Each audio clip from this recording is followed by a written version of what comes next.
Welcome back. Time for box number 5. Hopefully you guys aren't getting stuck it way deep in there. I hope you guys aren't getting bored with this. So,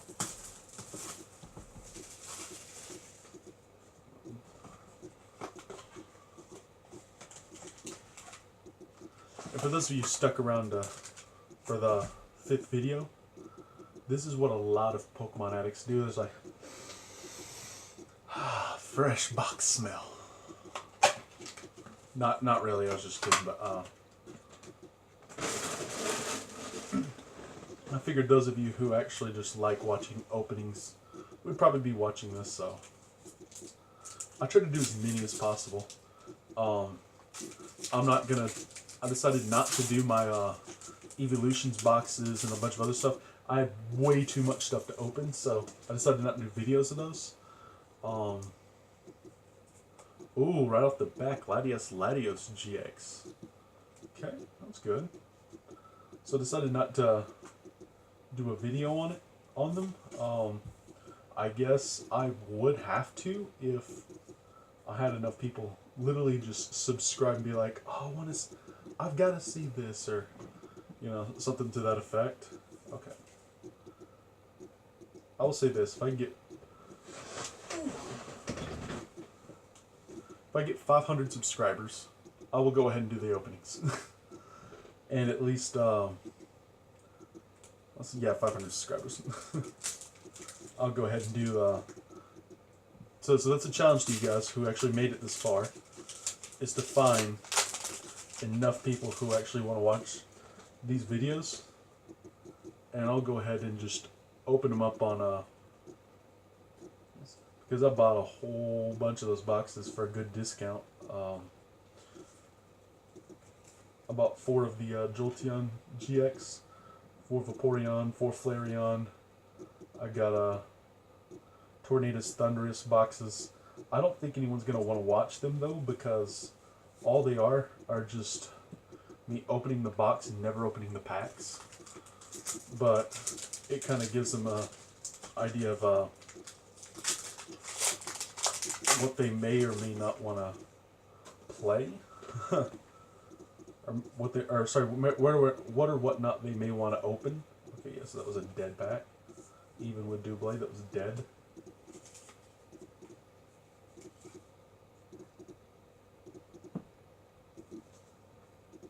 So through I think 3 packs. Yeah, it's not the worst. Do 3 packs. Especially since I got the best rare and the worst rare, or one of the worst rares, the second, yeah. Alright, so Ninetales.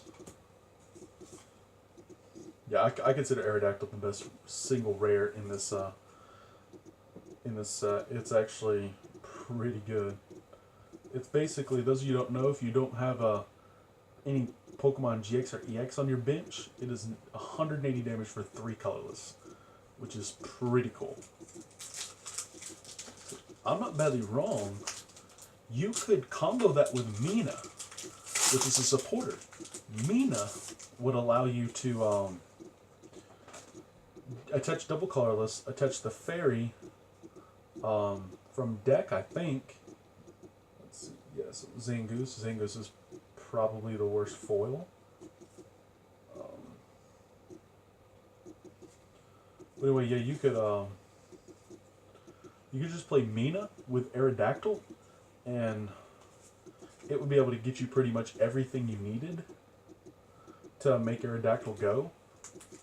Now, is it the absolute best strategy? Probably not. But you could also play a bunch of other support Pokemon or even extended attackers beyond Aerodactyl. You could Aerodactyl up front and almost start on the bench and just force your opponent to take huge knockouts while not being able to play hardly any of their hand. So that's another option that they have to play the Aerodactyl deck. Is just Mina combo with DCE. Okay, let's see. Ooh, Full Art Ingo and Emmett. Okay, so that's actually a decent card. It's not the best. It's look at the top card of your deck and then choose either discard your hand and draw 5 cards, or discard your hand, draw 5 cards from the bottom of your deck. Not sure how that one's gonna exactly play out. The best thing I can consider running with that is instead of running Lookers, but at the same time we have Looker's Whistle, so I don't see why we wouldn't just run Lookers. To combo with Oranguru with not the Instruct, the Resource Management. So you could basically be playing the same cards over and over, so it's a dumb version of Looker, it just draws more cards. So Nidoqueen.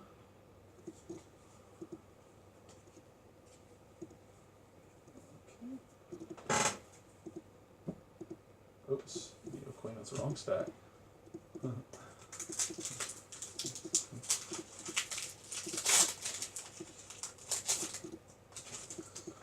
Oh wow. This is crazy. There's a Tapu Koko Prism, yay. Along with the worst rare in the set.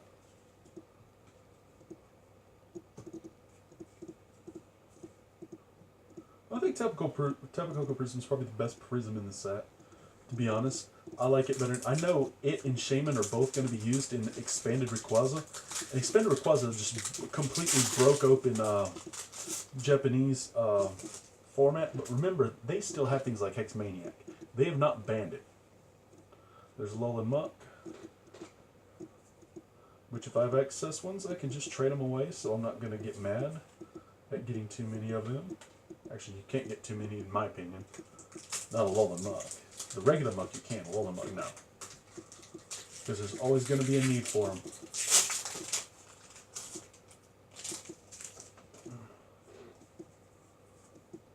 Okay. There's Erica's Hospitality. Yay. I need as many of those as I can get. Yeah, if I pull out if I pull one more Erica's Hospitality, I feel good, but at the same time, I would like to pull 2 more. I'm definitely going to trade for regulars, but not the... Oh, Black Market Prism and Lycanroc GX. Okay, so that was a pretty good pack right there. Okay, Lycanroc GX, those of you who don't know, its ability when you evolve it from your hand, I believe it's discard a special... Yeah, during your turn, you may discard an energy attached to your opponent's active Pokemon. Cellrock for fighting 2 colors is 120, and Splintered Shards GX for 1 fighting 30 times each energy in your opponent's discard pile. Okay, so, but the reason you'd use it is the Twilight Eyes. You would basically use that, find a way to get it back to your hand. You could even, honestly, you could play some really jinky combo where you could, on purpose, play Shrine of Punishments. That way you could ace a roll of the Lycanroc back to your hand the very next turn. And you can alternate between 2. Which is not a bad idea. Let's Tropical Shake.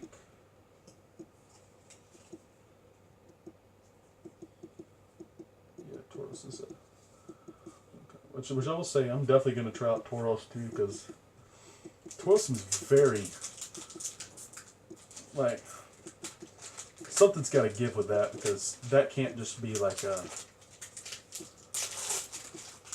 there's got to be something behind that. Okay. Revhollow Zapdos in a Starmie. Starmie I don't care about. Revhollow Zapdos, that's pretty good. In the past, pretty much every rare has been better than the foils, but I will argue that Zangoose is probably the worst foil, and Aerodactyl is 100 times better. So, okay, so Nidoking, not bad. I don't like Nidoking, but some people like the Nidoking with the Nidoqueen, but that's only because they can, you know, attach a DCE. I don't know how they're going to accelerate the Psychic Energy other than maybe Malamar, which I wouldn't do if I'm playing Nidoqueen. But to be fair, if you're playing Malamar, you can play Malamar with Nidoqueen and just already just have what you need. But at the same time, I would probably rather just play Meganium, because Meganium's going to do much better. Oh, right, I said Meganium instead of Beedrill first, so I'm getting there, guys. I've been talking too much about Beedrill from the new set, so... And I've been literally probably overhyping it more than anyone, because I've had such good success with the card in solitaire practice. And I tell guys solitaire. Solitaire before you start getting cards, that way you know if a deck sets up. You're not people say, oh, solitaire doesn't work, but it does. It's as long as you can determine that the deck properly sets up on turns like 1 or 2, regardless what your opponent does, you want to make sure it can set up consistently. Because if it can't do it in like a playthrough solitaire, it's not going to do it in a game. And that's just the hard truth. And that's why I take Magic Lands. Oh, there's a Charizard. I forgot to mention the Lone Executor Moltres, but you guys are already seeing them enough. But that's the good thing about solitaire, is I'll take Magic the Gathering lands. Like my local store, I'll just take a bunch of lands from R2D2. He'll just give me lands. I just they literally have like a little R2D2 can that you can get lands out of, and just write on the back of them. Oh my God, foil Almastar, guys. Okay, so I'm downgrading an Almastar currently.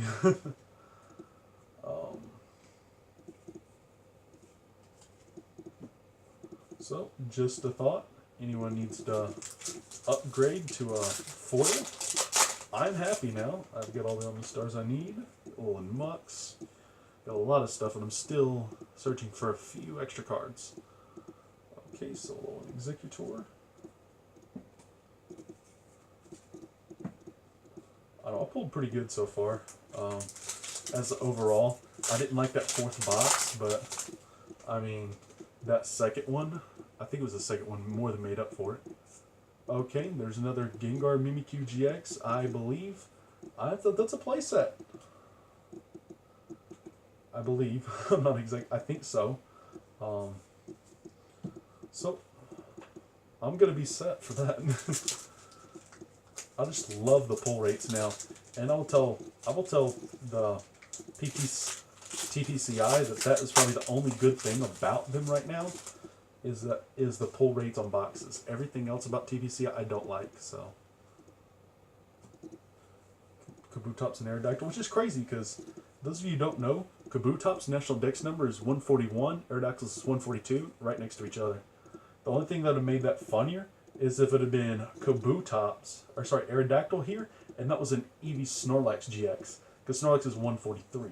That would have been pretty funny. I'd be like, how ironic.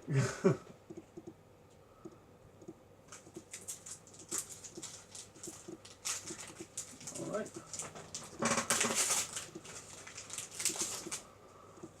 Alright, let's see. Bisharp.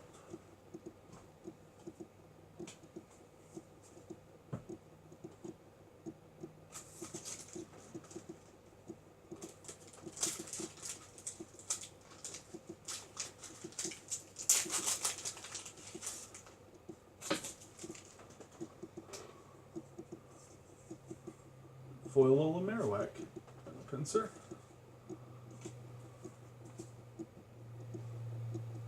Yeah. I think I've got at least one of everything so far. But I've got multiples of a lot of stuff, so. Okay, Mimikyu. Which is crazy because there are foil rares that I only have one of, that I don't even, and then I already have a full play set of Gengar Mimikyu GX, so.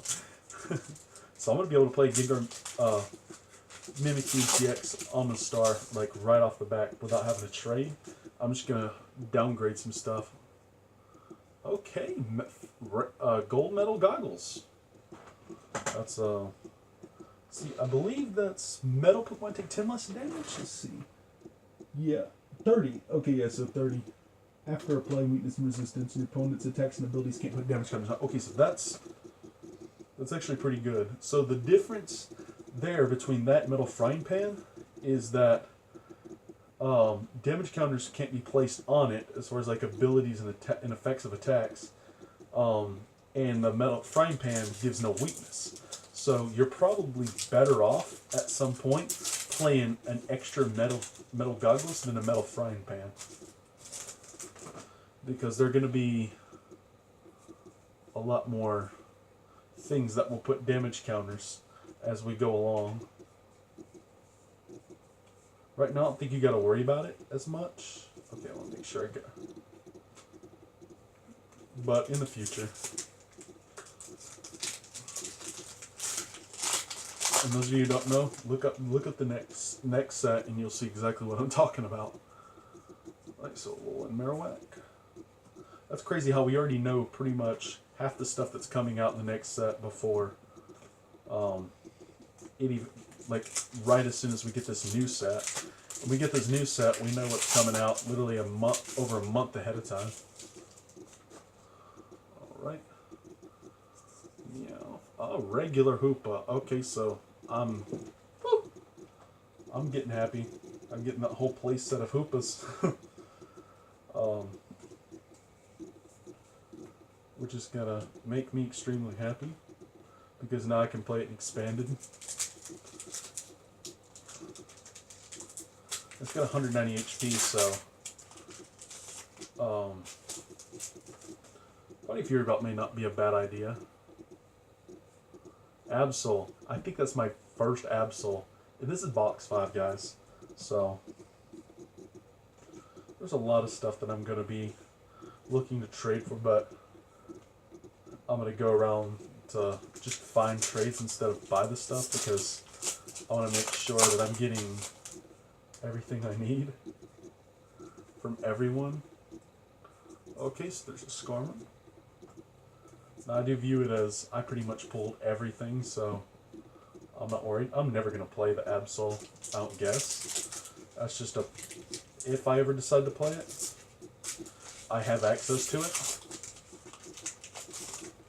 But I promise you things like Mightyena, I'm not going to try to get playsets of. Things like the Zangoose, I'm not going to try to get playsets of it because it's not worth it.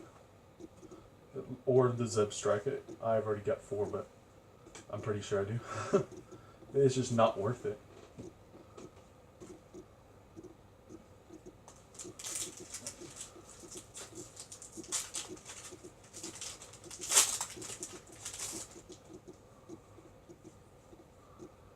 Okay, so there's a foil box. Brock's Grit, the regular Muck.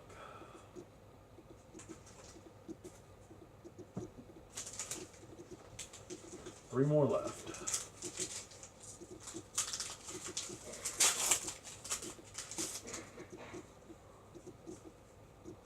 Alright, Zeraora. I think that's the first. No, I had one earlier. I think it was the box 1 I had.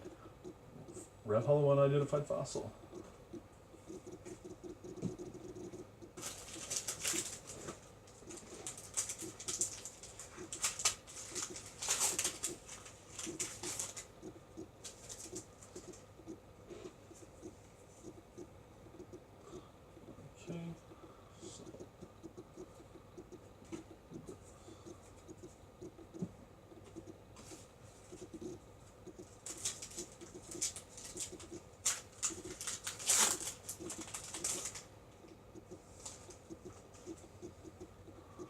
Alright, and Ferrothorn.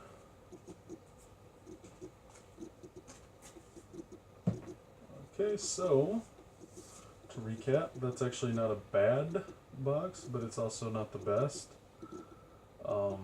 Obviously not a whole lot of extreme value, but the that's some tradable cards, Ingo and Amen, as well as Metal Goggles. Try to get some try to finish those play sets off. Alright guys, that's box 5. Stay tuned for box 6.